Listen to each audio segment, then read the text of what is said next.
I want to. I was talking to my buddy Mike yesterday. I hadn't talked to Mike in quite a while, and Mike reminded me of C.S. Lewis's letter to a child.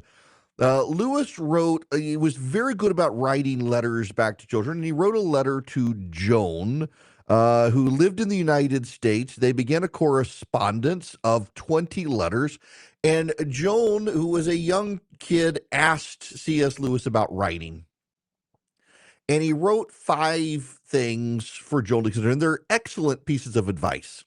Number one, always try to use the language so as to make clear what you mean and make sure your sentence couldn't mean anything else. I run afoul of this one sometimes. Number two, always prefer the plain and direct word to the long, vague one.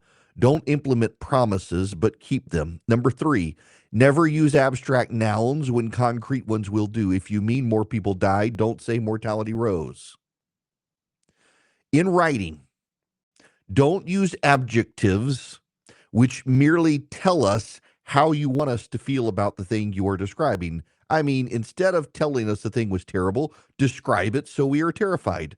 Don't say it was delightful. Make us say delightful when we've read the description. You see, all those words, horrifying, wonderful, hideous, exquisite, are only like saying to your readers, please, will you do my job for me? And number 5, don't use words too big for the subject. Don't say infinitely when you mean very. Otherwise, you'll have no word left when you want to talk about something really infinite. I want to focus on that last one. There's a method to my madness here. Let me read this one to you again. Rule number 5 from C.S. Lewis to Joan, a child asking him for writing advice. Don't use words too big for the subject. Don't say infinitely when you mean very. Otherwise, you'll have no word left when you want to talk about something really infinite. I was reminded of that. First, I had this conversation with my buddy Mike, and he reminded me of it. And then it came flashing back to me when I read a headline for the Wall Street Journal. It is an opinion piece from John Bolton. Kash Patel doesn't belong at the FBI. At the National Security Council, he was less interested in his assigned duties than in proving his loyalty to Donald Trump. The president's constitutional obligation to take care that the laws be faithfully executed requires even-handed action in the national rather than his personal interest, a distinction Donald Trump doesn't grasp. His oft-stated intention to seek retribution against opponents, if implemented facially, contravenes the take care clause. Too many of Mr. Trump's personal selections evidence his assiduous search for personal fealty, not loyalty to the Constitution. Kash Patel's nomination as director of the Federal Bureau of Investigation squarely fits this pattern. Now, look, I have a lot of respect for John Bolton.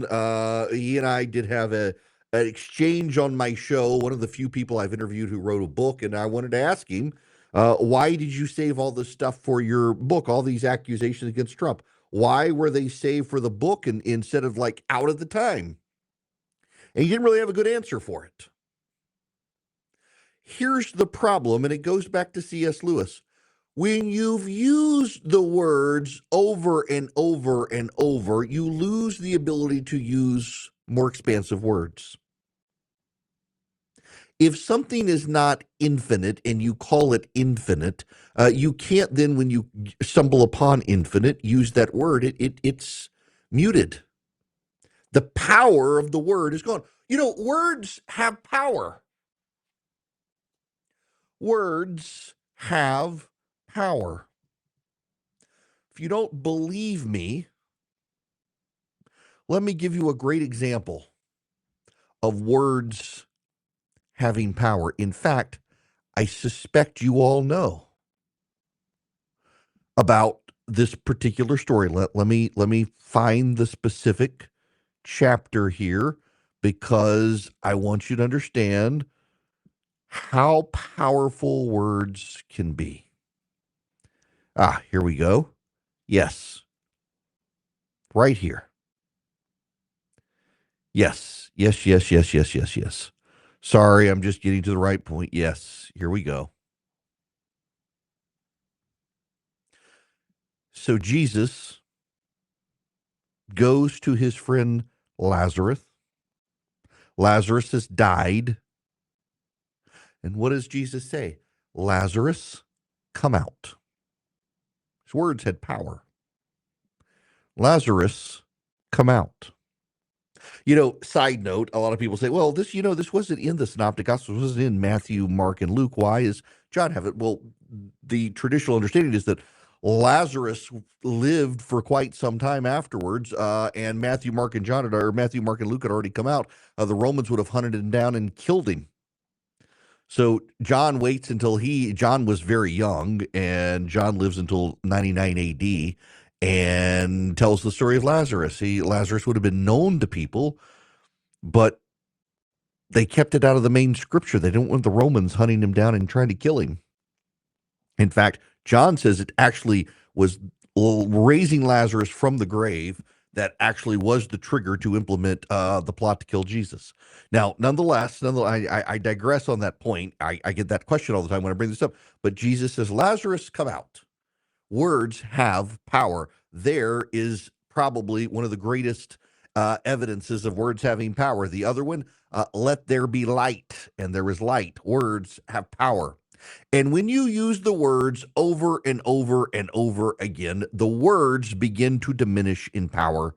You, not God, and you know what I mean here. When you say something's horrible, this is bad, and this is bad, and this is bad, and this is bad, and this, nothing's ever good. Pretty soon, nothing's bad. If everything's bad, nothing's bad. You need a new word. My wife gets mad at me. I guess it could be called a verbal tick.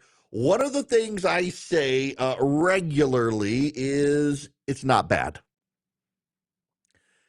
I can eat the best meal on planet Earth, and I will probably say not bad. Rarely do I say something's incredible, although I do have to tell you, my wife made a meal the other night, and it was incredible, and I said it was incredible, but usually not bad. It all starts to blend together. Think of the boy who cried wolf, wolf, wolf, wolf, and finally at the end they don't come. He's used the same thing over and over again. Words have power. And here's the problem, and this is the point, and some of you are wondering, Erickson, can you get to the point? Stop getting distracted. The point is this. Every single time Donald Trump picks someone, this is the worst pick ever. It's terrible. They're only concerned about loyalty to Donald Trump. That's all they want. It's loyalty. And every single person is always its loyalty to Donald Trump. And every single person is the most awful person ever. And every single person is the most unqualified ever. And every single person is the most unfit ever. And if they're all the most unfit and they're all the most unqualified and they're all about loyalty, then none of them are about loyalty, none of them are unfit, and none of them are the worst pick ever. The Democrats and Trump critics have repeatedly, constantly, and consistently always used the same worst words, and they have always jumped to the worst possible words. They have no words left to talk about when they actually meet the worst thing ever, because they've declared everything the worst thing ever. And if everything is the worst thing ever, nothing is the worst thing ever. Think about all the lists. You had the list of all the national security people saying the Hunter Biden laptop was a fraud, and it turned out to be true. You had the list of all of them saying that Donald Trump was going to destroy the economy, and he's not going to. You had the list, yesterday, the list of we must stop Robert Kennedy. All these experts say stop Robert Kennedy Jr. All these lists come out, all these names, all these people saying he's the most unqualified ever. Think of all the military personnel, the senior leadership who came out, and national security people and said, Donald Trump's the worst thing ever, don't elect him.